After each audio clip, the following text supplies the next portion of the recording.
tes apôtres, tu envoyas le Saint-Esprit, faisant ta bonté qu'il ne s'éloigne pas de nous. Mère nouvelle et illumine nos cœurs.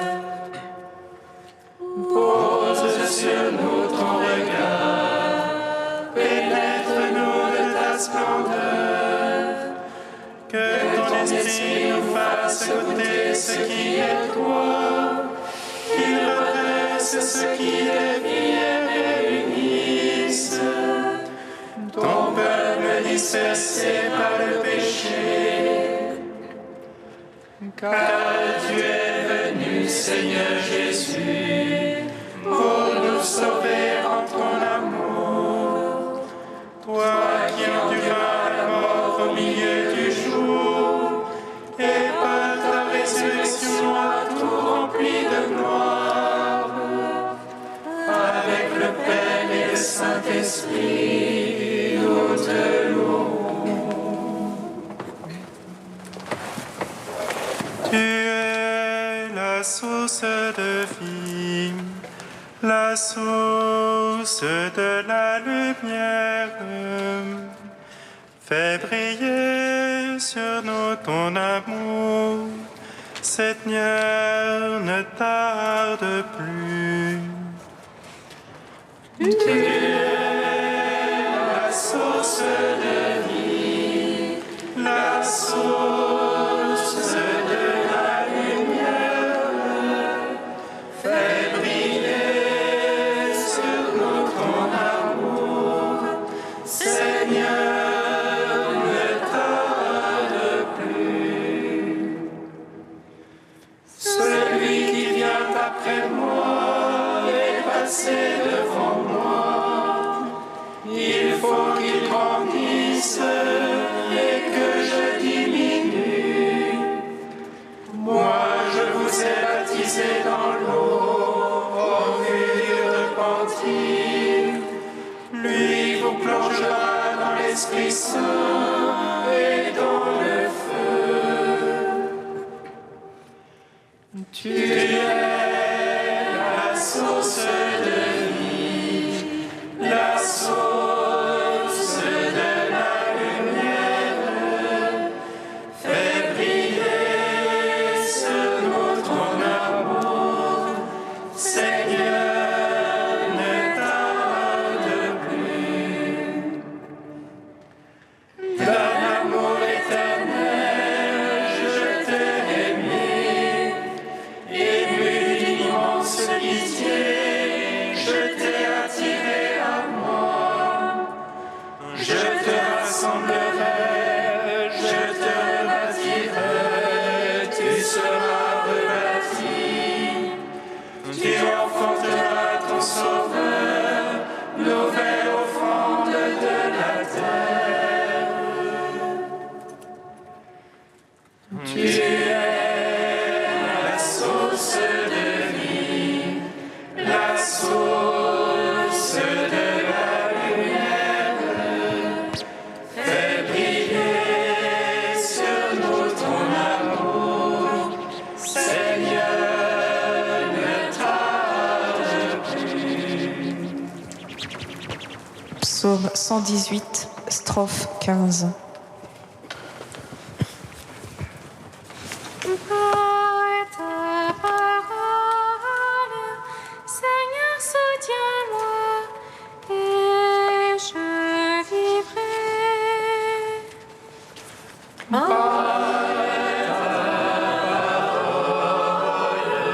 Seigneur, soutiens-moi et je vivrai. J'ai le cœur partagé et j'aime ta loi. Toi, mon abri, mon bouclier, j'espère en ta parole. De moi détournez-vous méchants. Je veux garder l'ordre de Dieu. Sois mon soutien selon ta promesse et je vivrai. Ne fais pas honte à mon attente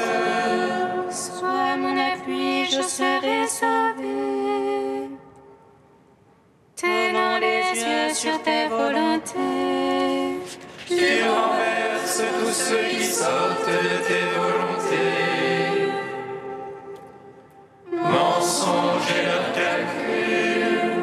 Tu ôtes comme une rouille tous les impies. Aussi j'aime ton témoignage. De ton effroi tremble ma chair. Je crains sous tes jugements. Gloire au Père, au Fils, au Saint-Esprit, pour les siècles des siècles. Amen. Par ta parole, Seigneur, soutiens-moi, et je vivrai.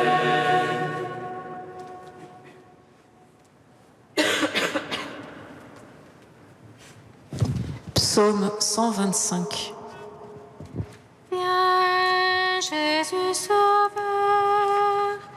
viens, Emmanuel, viens, lumière éternelle. Viens, Jésus Sauveur, viens, Emmanuel, viens, lumière éternelle. Quand le Seigneur ramena nos captifs, nous étions comme en rêve. Notre bouche s'emplit de vivre, et nos lèvres de chansons. Et l'on disait chez les païens merveille. Que fit pour eux le Seigneur? Merveille que fit pour nous le Seigneur. Nous étions dans la joie. Ramène, Seigneur, nos captifs, comme torrent au désert. Les semeurs qui sèment dans les drames moissonnent en chantant. On s'en va en pleurant. On porte la semence. On s'en vient en chantant. On rapporte les germes. Gloire au Père, au Fils, au Saint-Esprit, pour les siècles des siècles. Amen. Viens, Jésus Sauveur, viens, Emmanuel, viens, lumière éternelle. Psaume 127. Heureux qui craint le Seigneur et marche en ses voies. De la peur de tes mains tu profiteras. Pour ton aise et bien-être, Ton épouse une vigne fructueuse. Au cœur de ta maison, tes fils des blancs d'olivier, à l'entour de la table. voilà de quel bien sera béni celui qui craint Dieu. Que le Seigneur te bénisse de Sion tous les jours de ta vie.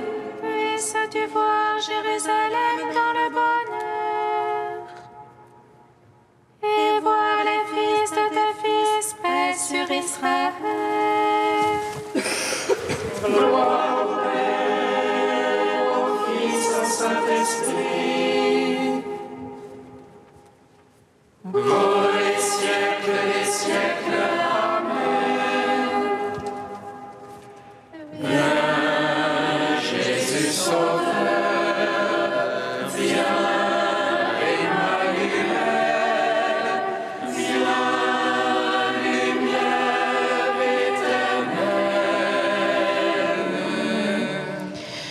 Cantique d'Isaïe 41, première partie, page 283.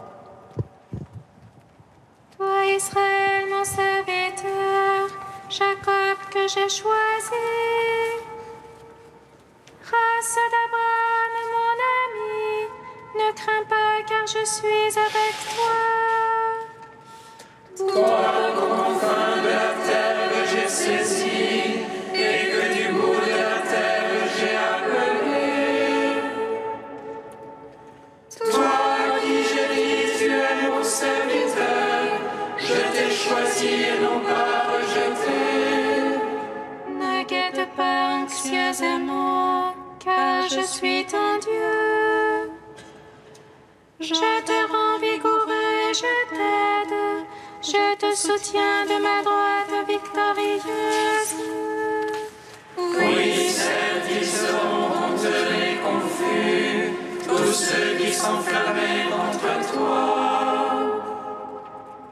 Ils seront anéantis et périront, ceux qui te cherchaient querelle. Tu chercheras sans les trouver, tes adversaires. Ils seront anéantis, réduits à rien, ceux qui te faisaient la guerre. Car moi, le Seigneur ton Dieu, je te saisis par la main droite. Je te dis, ne crains pas, moi je viens à ton secours. Rends gloire au Père Tout-Puissant, à son Fils Jésus-Christ le Seigneur, à l'Esprit qui habite en nos cœurs, pour les siècles des siècles. Amen.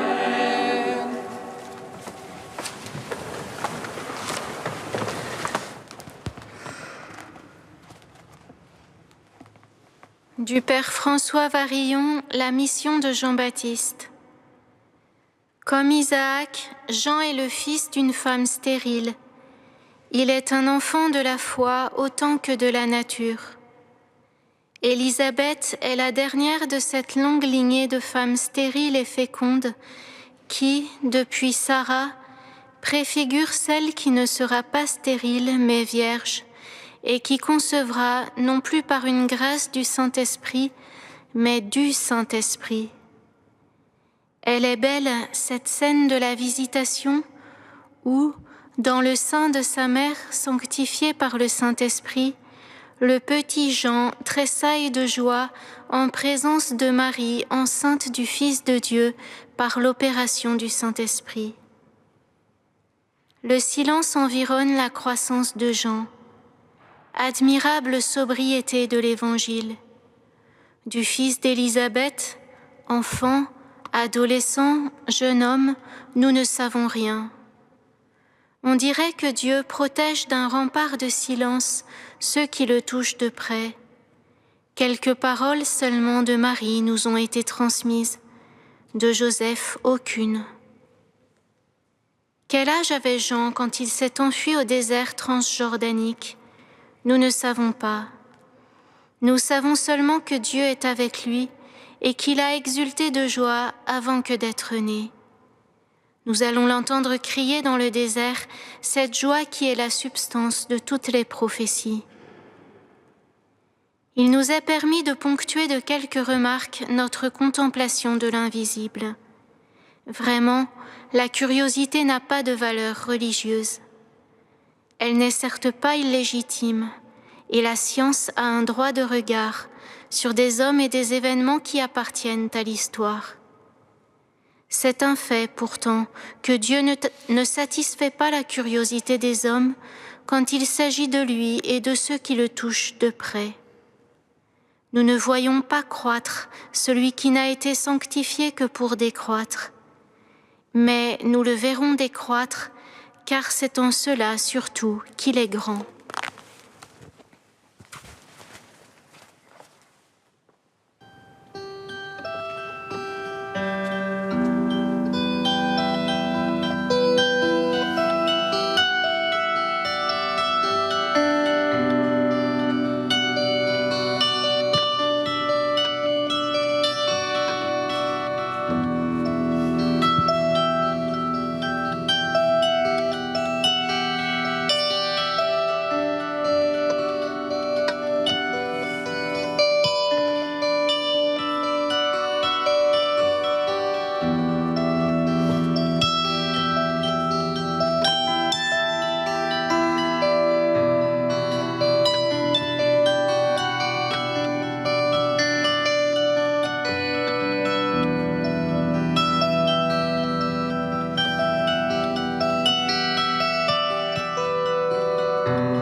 La Vierge enfantera un fils, on lui donnera le nom d'Emmanuel.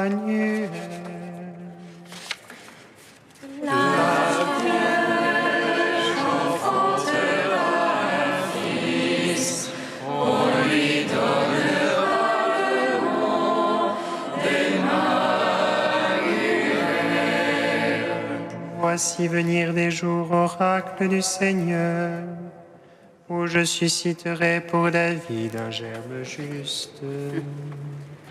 La Vierge enfantera un fils, on lui donnera le nom d'Emmanuel.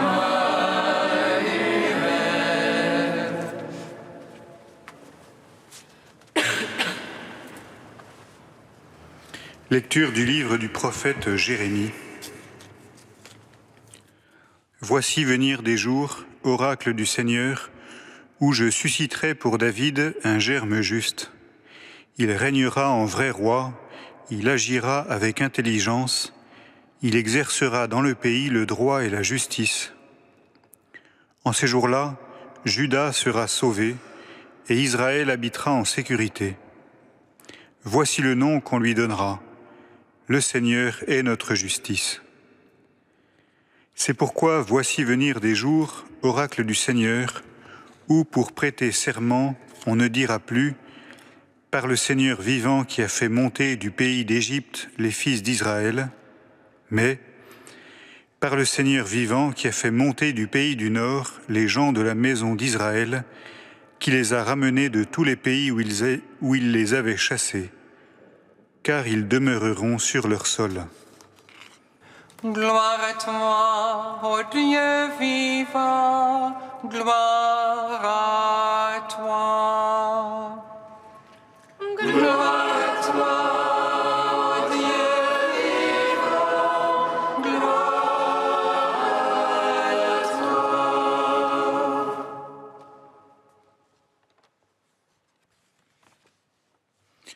Nous voici entrés dans la semaine préparatoire à la fête de la Nativité.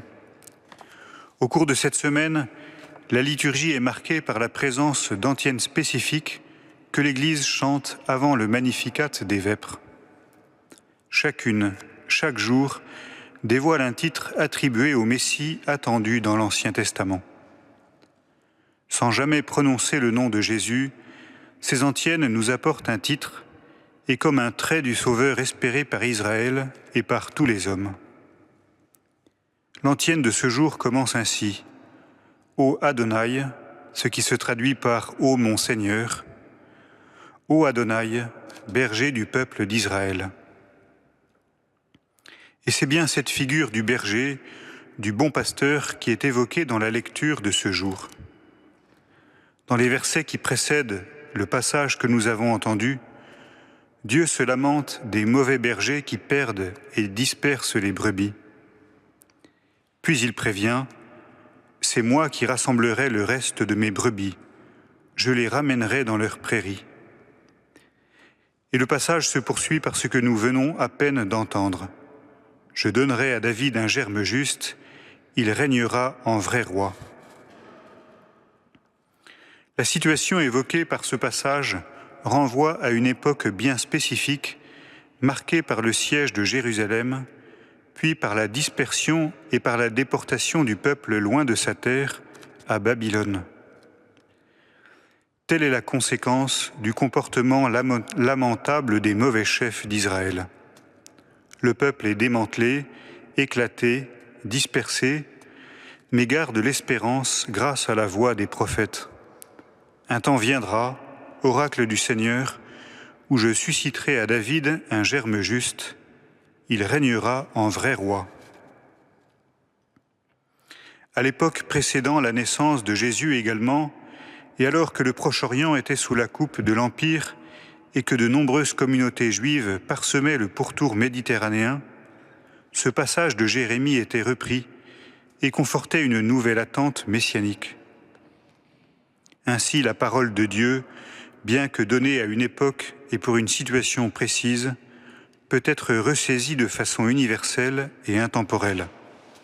À chaque époque et sous toutes les latitudes, tous les hommes sont en attente d'un berger, d'un chef qui apporte par son abnégation et son souci de ses semblables la liberté et la joie véritable.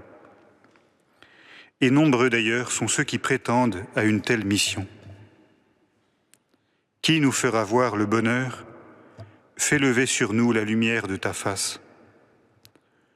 Ce bon berger, sans cesse attendu et sans cesse en attente d'être accueilli dans nos vies et jusque dans l'intimité de notre cœur, c'est Jésus qui ne cesse de venir.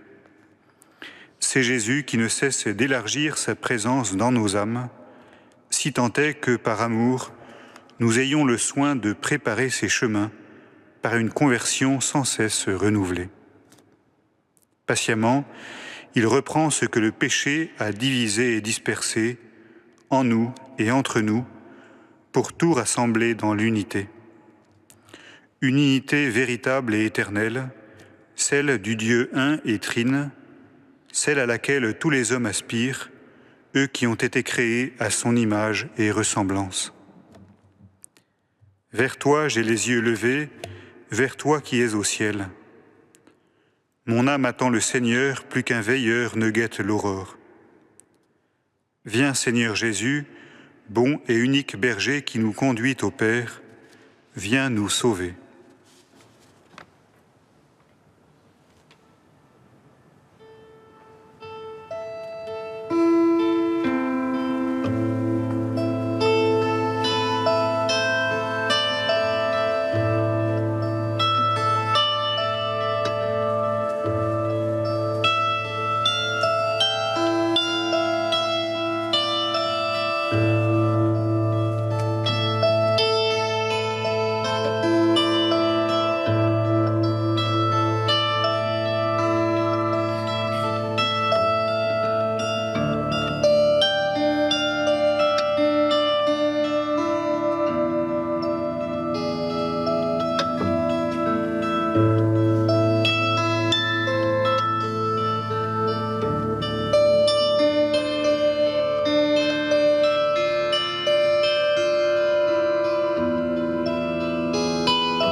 Viens Seigneur, viens nous sauver.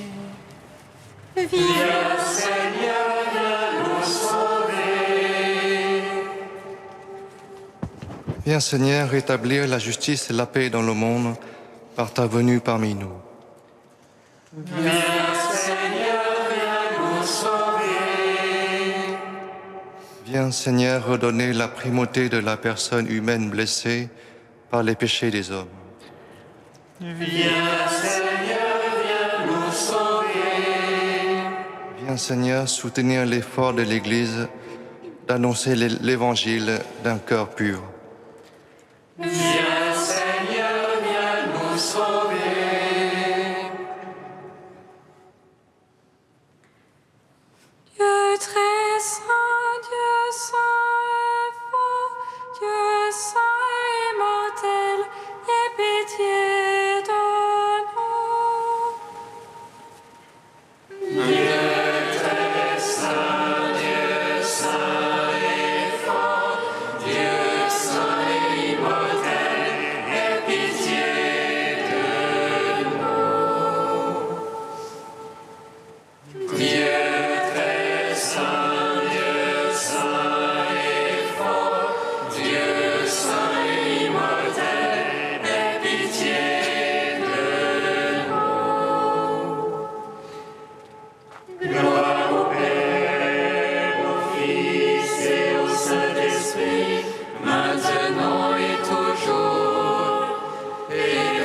siècles des siècles. Amen. Dieu saint et immortel, aie pitié de nous. Dieu très saint, Dieu saint et fort, Dieu saint et immortel, aie pitié de nous. Amen. Comme nous l'avons appris du Sauveur, et selon son commandement, nous osons dire: Notre Père qui es aux cieux, que ton nom soit sanctifié, que ton règne vienne, que ta volonté soit faite sur la terre comme au ciel. Donne-nous aujourd'hui notre pain de ce jour. Pardonne-nous nos offenses, comme nous pardonnons aussi à ceux qui nous ont offensés. Et ne nous laisse pas entrer en tentation, mais délivre-nous du mal. Tu le vois, Dieu Tout-Puissant, nous ployons sous le péché qui a soumis l'homme à sa loi. Apporte-nous la délivrance grâce au renouveau que nous attendons de la naissance incomparable de ton Fils bien-aimé, lui qui règne pour les siècles des siècles. Amen.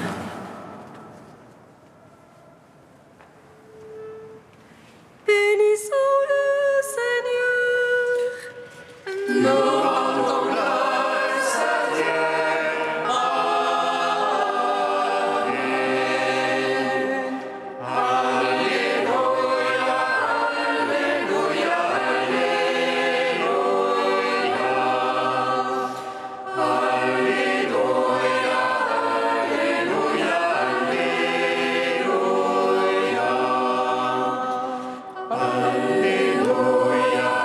Alléluia, Alléluia.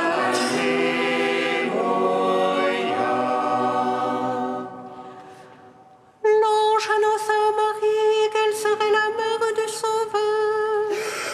Et elle conçut de l'Esprit Saint. Réjouis-toi, Marie pleine de grâce, le Seigneur est avec toi. Tu es bénie entre les femmes et Jésus, le fruit de ton sein, est béni. Voici la servante du Seigneur. Qu'il me soit fait selon ta parole. Réjouis-toi, Marie pleine de grâce, le Seigneur est avec toi. Tu es bénie entre les femmes et Jésus, le fruit de ton sein, est béni. Et le Verbe s'est fait chair. Et il a demeuré parmi nous. Réjouis-toi, Marie pleine de grâce, le Seigneur est avec toi. Tu es bénie entre les femmes et Jésus, le fruit de ton sein,